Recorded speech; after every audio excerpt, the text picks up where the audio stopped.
Welcome to Winging It. We are looking at some deck upgrades. The final scenario in my return to the Path to Carcosa with Minh and Silas. This has been my blind campaign.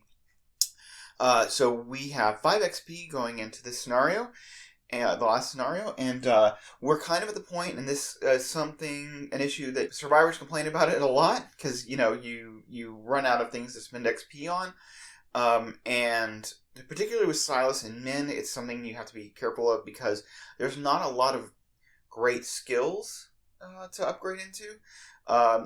One that I did not take with Silas, which is very good, is Survival Instinct, and I think it's a good card, but it just didn't really find its way into my build, for this campaign, how I wanted to build it.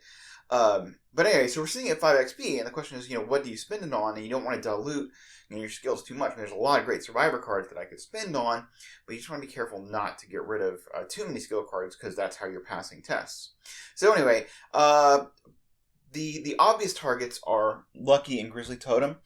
I have not tried the upgraded Grizzly Totem in Silas. I think it would probably be better in multiplayer, like 4-player or 3-player than it is. Or maybe even with a different ally. The reality is he's not committing a lot of cards to Minh's tests, which is really where it becomes useful, because he could, bring it back if it fails. Putting it for his own test is almost redundant, because it's where you'd want to pull back a failed, card from a failed test twice in a turn, and I mean, I would take it if I had XP to burn, but I think you get more value out of Lucky, so I'm just upgrading into 2 Luckies here. Again, with the alternate art card, which I like. And so we are, or the full bleed art, I should say. And then we have 1 XP to spend, and, a Test of Will is always a good spend with 1 XP. I would normally take it sooner in the campaign. I don't mind that it exiles. I don't mind paying 1 XP for this every time.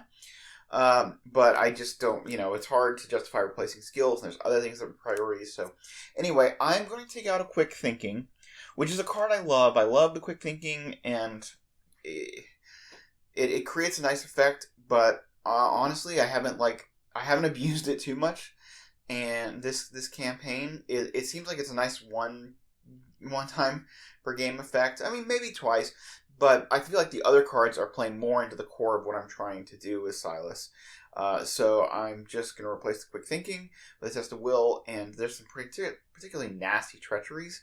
One that I can think of particular in mind, and I don't know what else they've added in Dim Carcosa. So I'm happy with this as being my end-game build. There's nothing really I feel like is lacking. I guess one thing I will mention is I only ever did pick up 1 Will to Survive and 1 Catastrophe.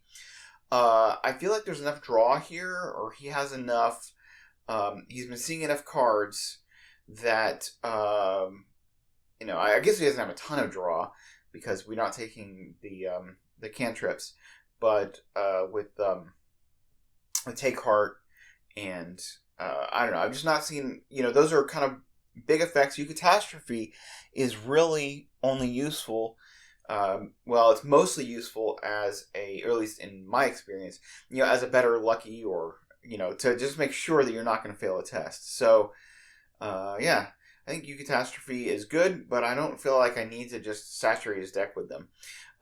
Will to Survive is, again, it's generally, once a game effect, or, if you're going to recur it, with Resourceful, it's really good, which I did, last scenario.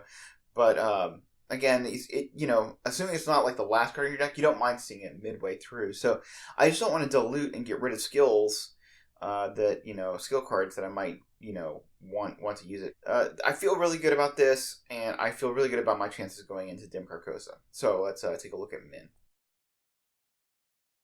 Alright, now Minh, which I have some of the same concerns about upgrades and spending her 5 XP, because again, we don't want to dilute our skill cards. There's not a lot of great skill cards for her to upgrade into. But we are going to go ahead and pick up a Deciphered Reality, which at that high cost is going to be the highest cost card in her deck, and may not be great with a Dark Horse build. We may end up having to just commit it for the 2 icons. But because you start with every revealed location in play with clues on it, you can actually scoop up a lot of clues, probably worth, the resources if we can do it. So I'm going to include it. I'm going to trade out for a perception, which does make me nervous because I need to have a lot of icons to throw at the King in Yellow test. But with her draw and, enough icons with things like Inquiring Mind, Curiosity, Eureka, I feel like we'll be able to do it. So, hopefully that didn't just make her deck worse. But it's one of those conundrums, with skill-heavy decks about just what you upgrade into. So, hopefully this will work. So anyway, I look forward to seeing you in Dim Carcosa.